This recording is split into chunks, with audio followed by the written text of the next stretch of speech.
believe the same things. Whatever says that in the New Testament, right? Now, Lutherans, of course, also believe that the church is the gathering of believers, but how does that belief come about? Well, it comes about by word and sacrament. So Jesus, the risen Jesus, creates faith and organically unites the church, not because they have gone off by themselves and read the Bible and figured it out for themselves, but because as a group, when Jesus speaks, Jesus unites himself with believers, and then through his unity with them through word and sacrament, he binds them to one another. So they don't have to covenant together because they're already bound to each other through the word and the sacraments, which contain the presence of the risen Jesus, right? So that's a really big difference, a really significant difference. They believe in separating themselves from the world because they are, in a sense, an alternative political community, right? The world standards are wrong, and so we're going to go off by ourselves and then enforce the law, right? So if your system is based on the law, you have two choices, right? You can either take over the kingdom of the world, like Catholics and the Reformed try to do, or you can separate yourself from the world and then enforce the law in private, right? So they chose one of them. Actually, if you think about it, Catholics do both. So they have both papacy trying to push around secular rulers, and then they have monasticism, right? So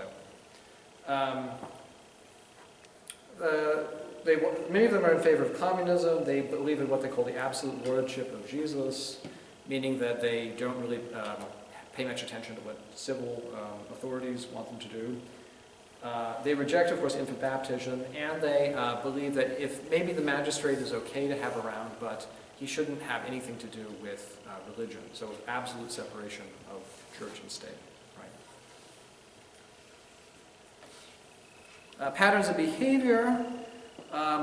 You have to preach first, and then you respond, and you respond by getting baptized, and then participating in the Lord's Supper, and then covenanting essentially with other people. So you witness also to new converts. So there's a primacy of making this sort of radical commitment to separate yourself from the rest of society. Okay, so they're ejected from Zurich.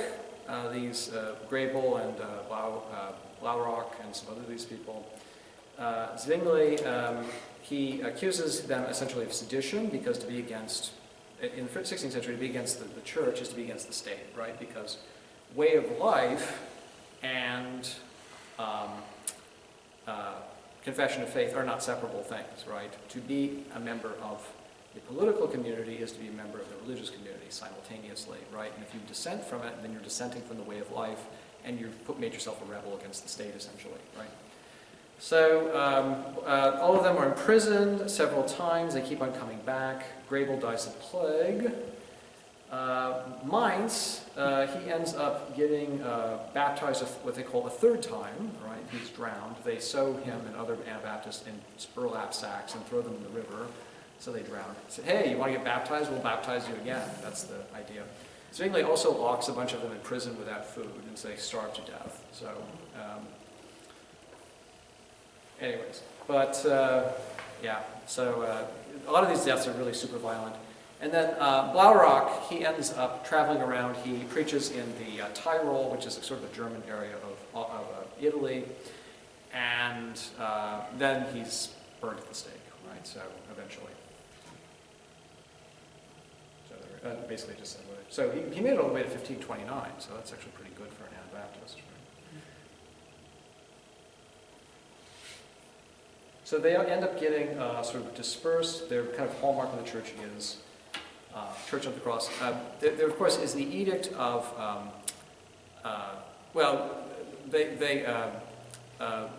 when the Lutherans and Catholics get together in a series of diets, the one thing that they can all agree on is executing the Anabaptists, right? And there's a good reason for this, because under the imperial law code, which is a continuation of the Roman law code, the rebaptism is punishable by death. Now this goes all the way back to the early church, where Constantine was trying to get the Donatists. If you remember the Donatists, I did do an early church class a few years ago. The Donatists were people who thought that sacraments that were administered by either morally corrupt or heretical priests didn't count. So if you got baptized by one as a baby, then you had to get rebaptized. So Constantine says, hey, if you do that, we're going to execute you. So this then goes over into the Roman law code, which they start using in the Holy Roman Empire after about the 12th century. And so executing Anabaptists is actually part of the imperial code already, so though for different purposes. It was originally, like I said, directed against the Donatists. So they end up getting dispersed throughout Germany. Here's different hotspots. A lot of them end up in the Netherlands, eventually, and then some areas of central Germany as well. Another famous Anabaptist is a fellow by the name of Michael Sattler. Now he was from southwestern Germany, and while they were fighting the Peasants' War, his monastery ends up getting occupied by troops and gets knocked down. At that point, his reforming views got the better of him, and he escaped. And he ended up marrying a runaway nun, unlike Luther, named Margaretha.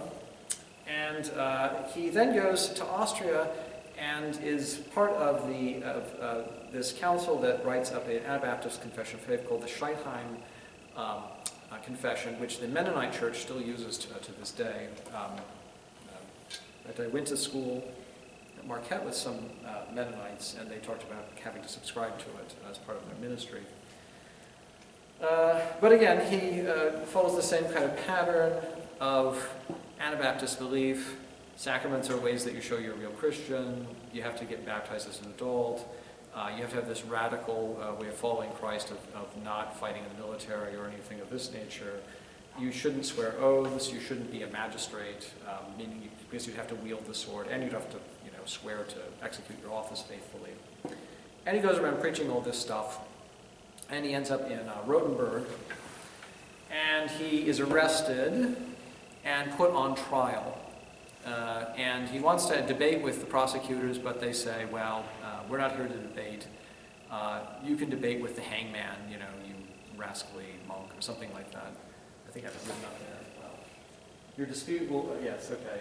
You rascal of a monk, should we dispute with you? The hangman shall dispute with you, right? So they tie him to a wagon. They take hot pincers and they rip off all of his flesh with them. And then they tie a bag of gunpowder around his neck and throw him into the fire so his head explodes. So, but of course, while his wife is watching from a window.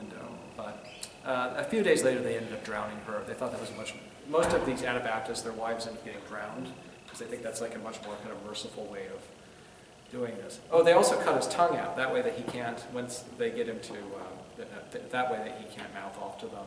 Sometimes in the later Reformation too, they get people to renounce their faith and then they cut their tongue out so that then they couldn't get up into the pulpit or, if they were going to be publicly executed, they couldn't say, well, I didn't really need to renounce the faith, okay, because their tongues are cut out already. So they did that with him as well. But anyways.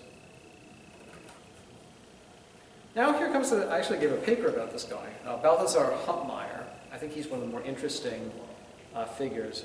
We'll go back to Zurich for just another moment. Now, Hubmaier, he was very well educated and was quite the Catholic. He studied as a scholastic theologian, earned his doctorate at University of Ingolstadt. He was one of Johann Eck's students, actually, worked very closely with Eck. He was the rector of the university for many years and taught. He also famously led a group of his congregation members to burn down a synagogue and then replace it with a shrine to the Virgin Mary later on.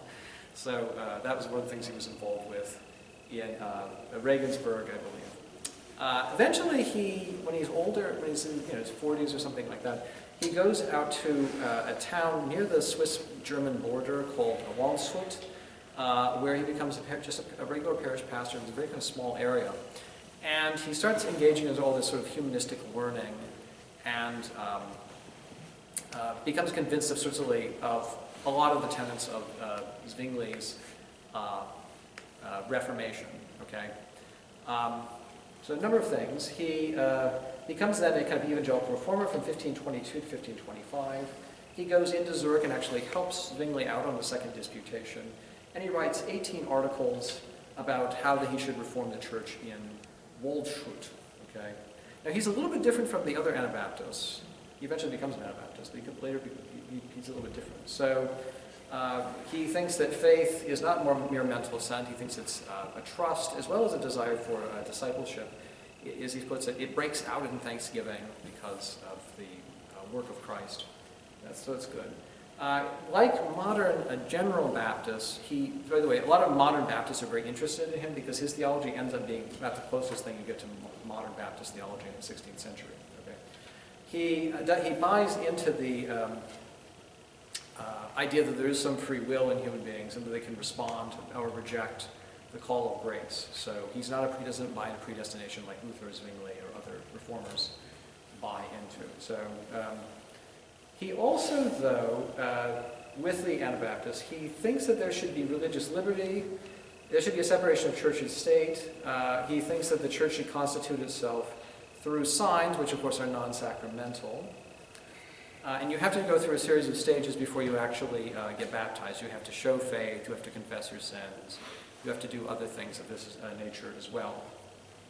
And he views the Lord's Supper as a kind of memorial. Again, we've seen this before. We're all too familiar with this. Nevertheless, unlike the other Anabaptists, he thinks Christians can be magistrates. They can wield a temporal sword. That's perfectly acceptable. So much like modern Baptists. So he thinks that political violence is okay. He just doesn't think that the church and the state should be involved with one another. So actually very similar again to what modern American Baptists would say. There should be a separation of church and state, and it's perfectly acceptable for people to serve in government. Okay, whereas of course the Anabaptists typically say no, you can't serve because you have to engage in coercive violence, and that's the Sermon on the Mount.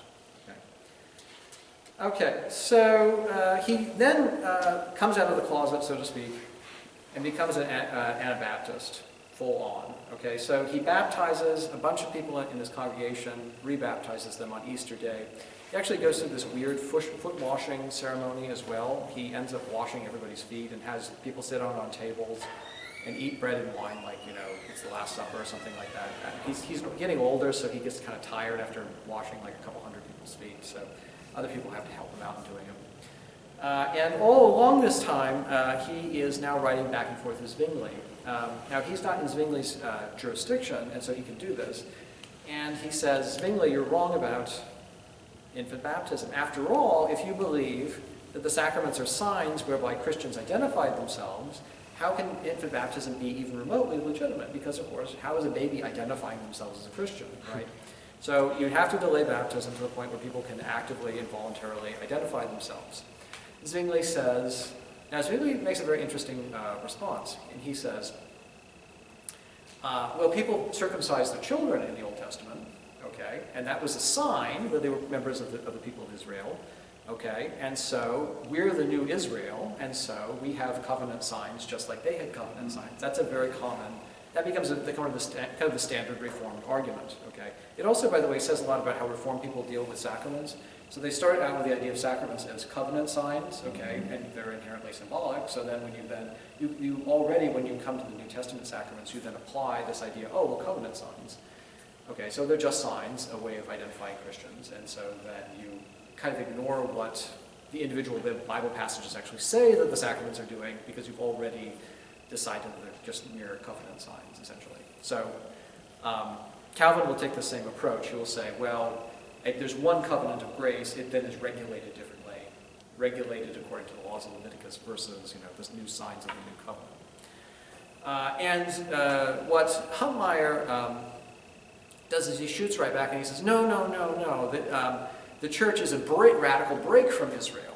Okay, so the church is something completely different. You're born into Israel, but you voluntarily decide to be part of the church, right? And so it's a distinctive community. Now, the interesting thing is what it says about their view of politics as well.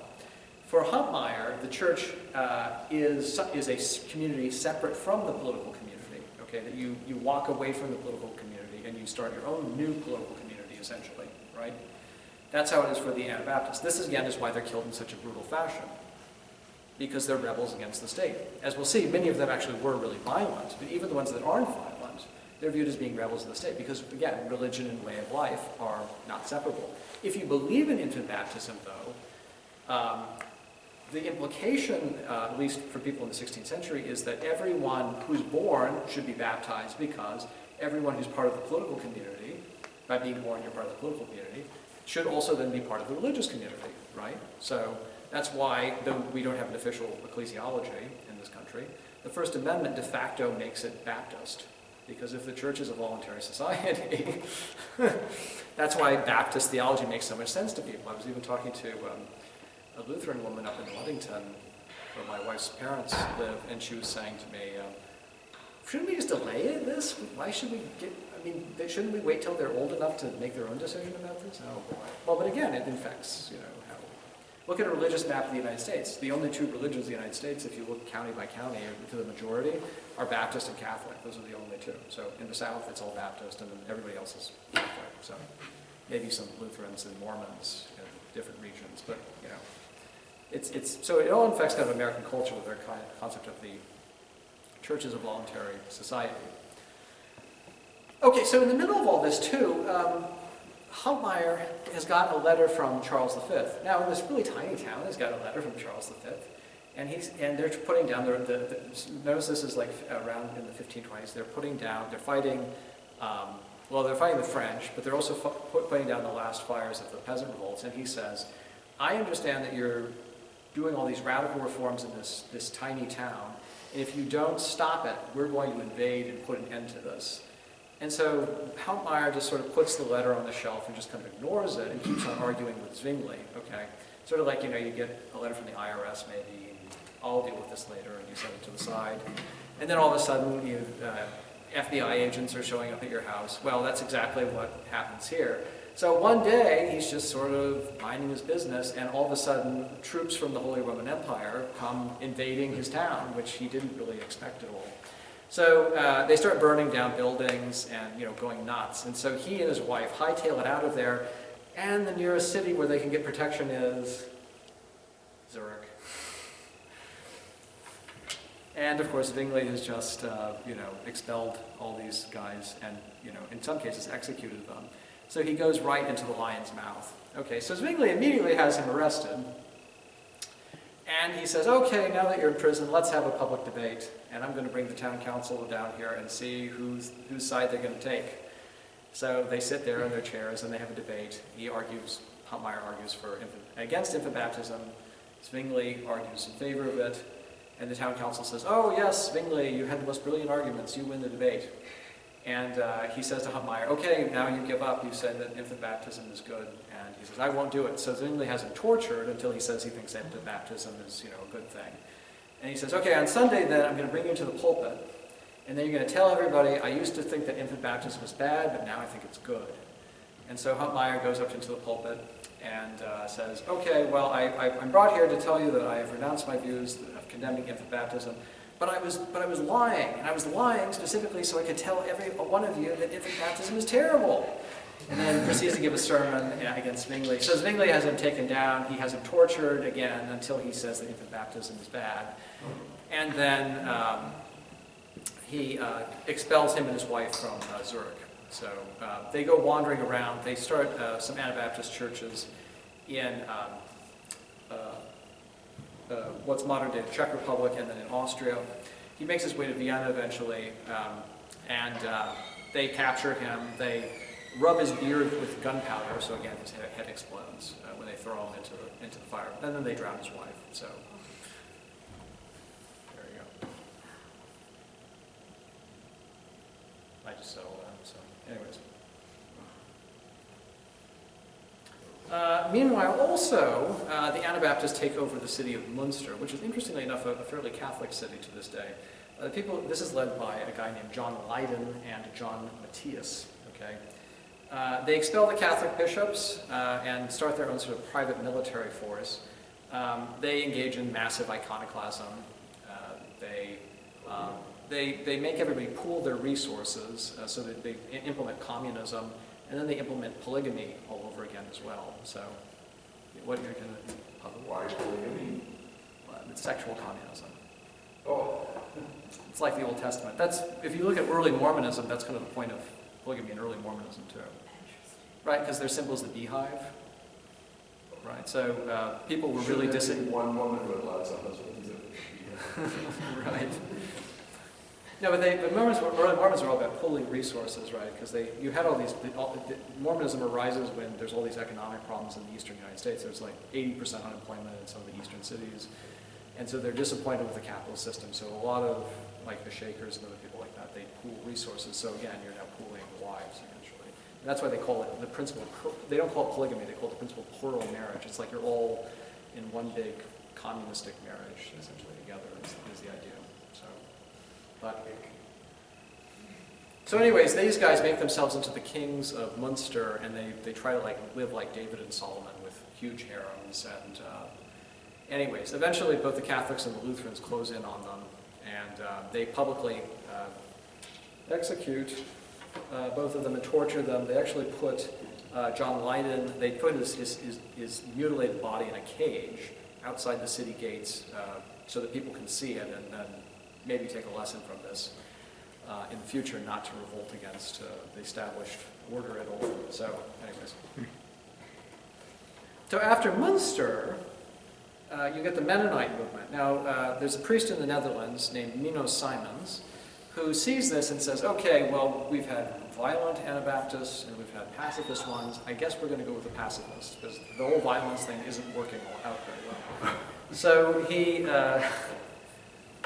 he enforces a strict pacifism. He develops a very strict concept of church discipline, okay, where they shun members who they feel have fallen from the faith into sin. In fact, they end up having they're so strict about it, they end up having a series of debates which breaks them up at one point about, let's say your wife is under ban, okay, from the community. Well, everybody in the community is supposed to shun the person. They're not supposed to talk to them or anything. So what do you do at home? I mean, how are you supposed to sleep in the same bed and cooperate in household chores if you can't talk to each other? So some of them say, well, you can't talk to them. It doesn't matter that you're married to them. Others say it's okay to talk to them, just as long as they know they're out of the church. And so they end up kind of splitting up over that. He has a really weird Christology. I mean, this is probably one area where he would deviate from kind of just general Nicene orthodoxy, at least on the Trinity issues. He thinks that Jesus has a celestial flesh, which he brought from heaven. I have no idea what the significance of this is. But he doesn't think that he took his flesh from Mary for whatever reason. I have no clue as to how he reached this conclusion. So he founded the Mennonite church, and the people who are in the Mennonite church are direct sort of descendants from him. And then the Amish, of course, are descendants from them because they end up being kind of the people, the Hutterites and then the Amish end up being the people who maybe think the Mennonites are a little bit loosey-goosey. So anyway, so that's the modern kind of Anabaptists that we know, who are usually pacifists, but not all of them were in the 16th century. Many of them, and it made sense in light of their position, because they're essentially creating an alternative political community. Because if religion and way of life aren't separable, if you start a new religious order, then you're starting a new political order in their thinking. So